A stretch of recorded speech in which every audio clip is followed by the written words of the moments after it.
Good afternoon. My name is Sergeant Patrick Foley. I'm with the Massachusetts State Police Underwater Recovery Unit. Due to the many waterborne tragedies we've had this year, we thought it was important to put out a public safety announcement regarding water safety. First and foremost, it's important if you're going to go swimming to go somewhere where the beach or the pond is guarded. Having lifeguards there diminishes any potential chance of tragedy. The second important thing is if you're going to go swimming, make sure you go with a friend or friends. Having other people there will definitely help if there's any incidents that occur. And also, don't go in water above your head if you can't swim. Know your surroundings and be cautious. If you do find yourself in a bit of a predicament, the important thing is to try and not panic. Many drownings are caused by panicked individuals. If you can try to keep your calm, float, take deep breaths, that'll help you stay on the surface and relax. You'll be less likely to get further into trouble. In addition, if you're on a boat, out on a kayak, a wakeboard, a paddleboard, anything like that, make sure you have a PFD on. If there's one in the boat, that's great, but it's not going to save you if you hit your head or an injury occurs. So PFDs are super important to have with you at all times. The other important thing is if you're going to go swimming, make sure you're not using drugs or alcohol. Use of drugs or alcohol will diminish your capacity to make sound judgment decisions, as well as diminish your capacity to swim. So stay away from drugs and alcohol if you're going to be at the beach or if you're going to be swimming in the water. In addition to PFDs, no use of drugs or alcohol, swimming with friends, and making sure you're in a guarded spot, you should also know your surroundings. If you're not in a guarded spot, know where the areas where you can safely swim are. Know if the water gets deep at a sharp angle.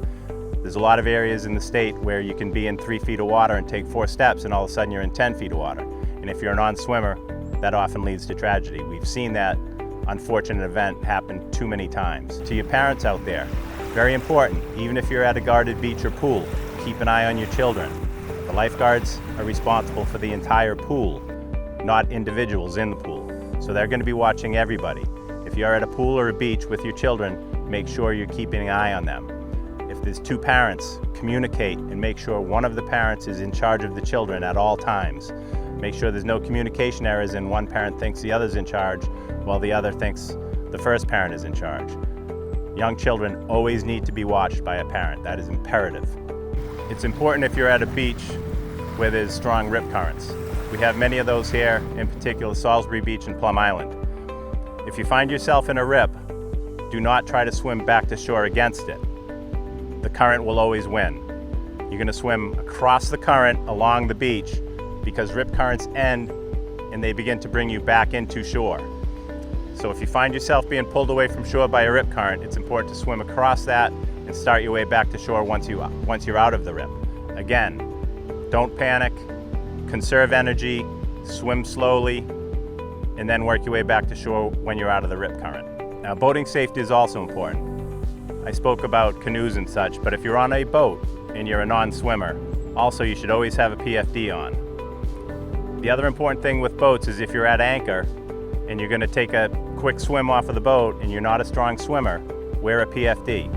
We've had instances where people have jumped off boats and the wind has blown the boat away from them. They anticipated coming back up from underneath the water where they could reach the boat. Unfortunately, in a few instances we've had, the people come up out of the water and the boat has either drifted away, the wind's blown it away, and they were much further away from the boat than they first anticipated they would be, and it's led to tragedy. So if you're going to jump in the water, either slide yourself in and keep a hold of the boat so you can get right back out, or have a PFD on. That's super, super important.